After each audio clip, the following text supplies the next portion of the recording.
Shalom, bien-aimés dans le Seigneur. Shalom, très chers frères et sœurs.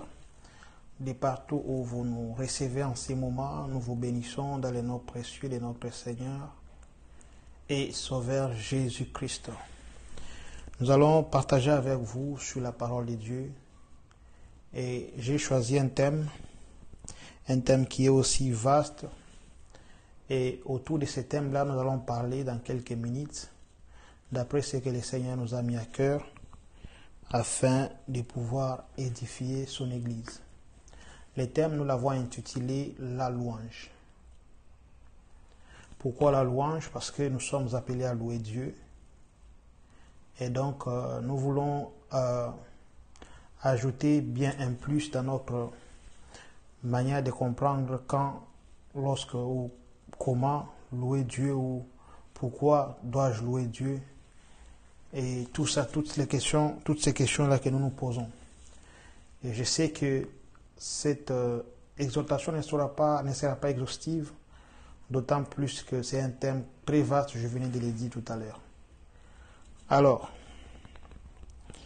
la louange, d'abord, nous allons comprendre ce que c'est la louange. La louange est définie comme étant une expression orale ou écrite que l'on fait ou l'on rend à l'endroit de la personne qui nous a fait du bien. C'est en quelque sorte les éloges que l'on rend à une personne estimée. Et dans les cas de nous, enfants de Dieu, ou pour nous, en tant qu'enfants de Dieu, nous devons continuellement cette expression à notre Dieu. C'est lui qui nous a sauvés, c'est lui qui nous a aimés d'un amour aussi important que personne ne pourrait nous le manifester. Donc ça veut dire, si je voulais nous rappeler que nous sommes dans une sorte d'obligation, dans une obligation de louer le Seigneur à cause de tous ses bienfaits, à cause de tout son amour, à cause de toute sa grâce, à cause de toute sa bienveillance. Donc pour tout ce qu'il a fait, nous sommes dans l'obligation de le louer. Alors, cela étant, je vais devoir lire avec vous ensemble, un passage biblique, afin de répondre certainement à quelques questions que vous devriez être en train de vous poser. Nous sommes dans le livre des Actes des Apôtres, chapitre 16, le verset 25. Actes des Apôtres, chapitre 16, le verset 25, nous lisons au nom de Jésus. Là, il est dit, vers les milliers de la nuit, Paul et Silas priaient et chantaient des louanges de Dieu. Et les prisonniers les entendaient. Je relis pour une meilleure audition. Vers le millier de la nuit, Paul et Silas priaient et chantaient les louanges de Dieu. Et les prisonniers les entendaient. Lorsque vous remontez un peu plus haut, vous allez comprendre la raison pour laquelle on a arrêté Paul et Silas. C'était pas facile, ils venaient de délivrer une femme à l'esprit de Python. Et lorsque la femme a été délivrée, les chefs de la femme, c'était à Rome, ils sont venus pour les accuser auprès des magistrats, disant que ces gens sont venus tourmenter notre ville. Ils ne sont pas venus pour nous apporter de l'ordre, ils sont venus pour nous inculquer des valeurs, des cultures qui ne sont pas les nôtres. Et finalement, on prend Paul et Silas et on les jette en prison. Et là, il est dit, c'était dans la prison antérieure, c'est-à-dire, pour la petite histoire, la prison avait des parties et chaque partie correspondait au criminel selon son cas de criminologie, selon son cas de ce qu'il avait commis comme forfait.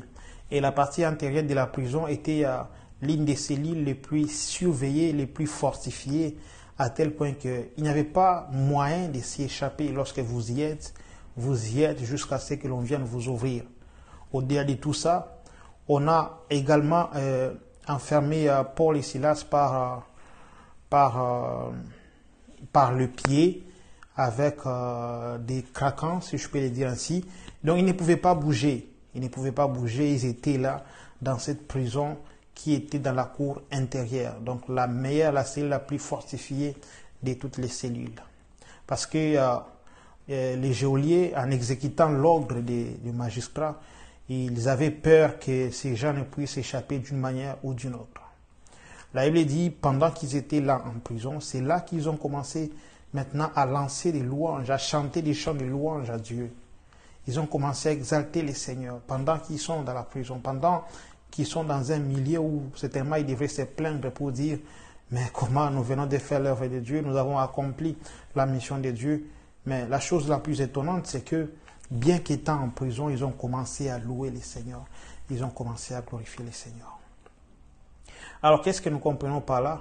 Nous comprenons par là que Paul et Silas n'avaient pas vraiment attendu les moments de leur libération pour glorifier le Seigneur. Ils se sont contentés dans la situation où ils étaient afin de pouvoir lancer des louanges à Dieu.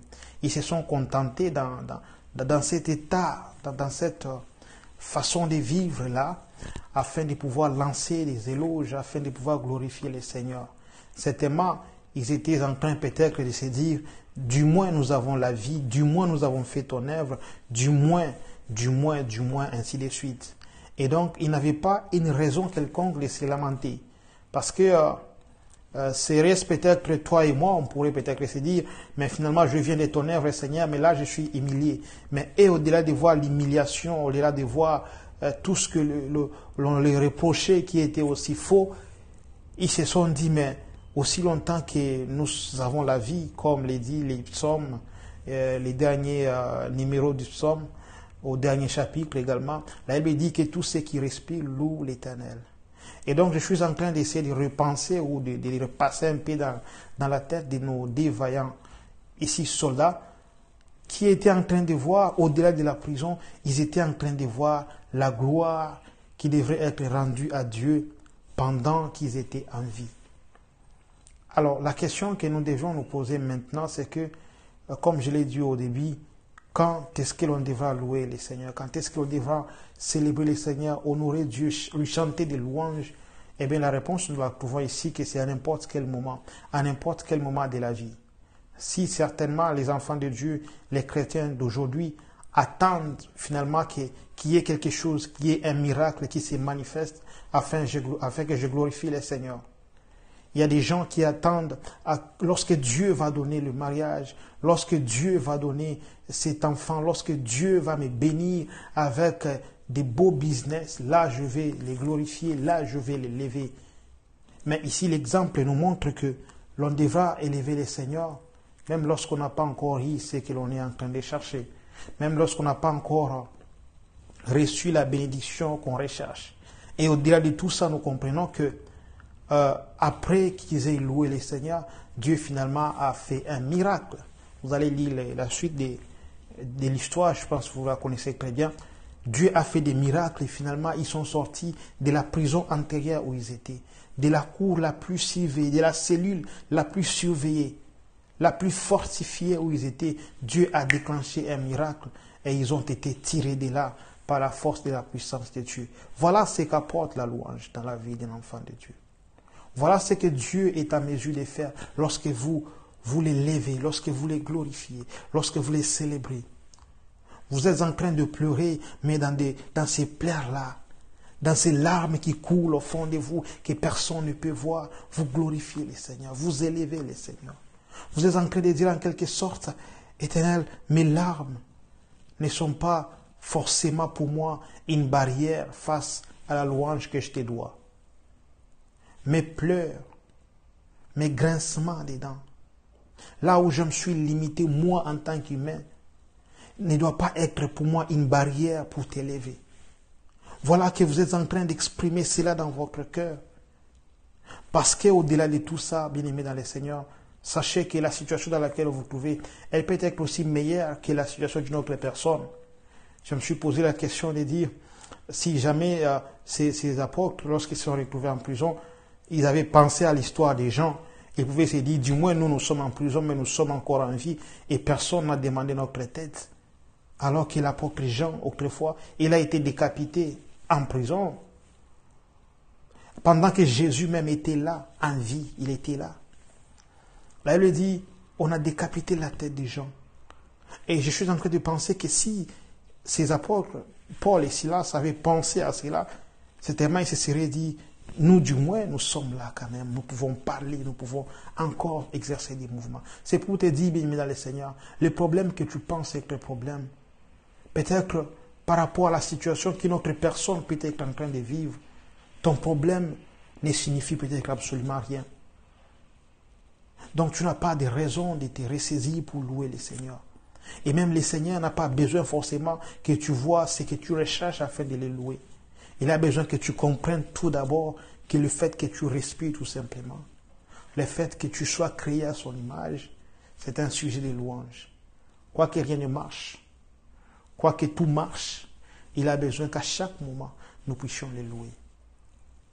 Ma prière élevée de mon cœur, c'est qu'il en soit ainsi avec toi, afin qu'à tout moment de la vie, que tu sois en train de pousser les louanges à Dieu, que tu sois en train de célébrer le Seigneur. À chaque instant de la vie, que la louange ne puisse pas manquer dans ta bouche. Que le Seigneur vous bénisse.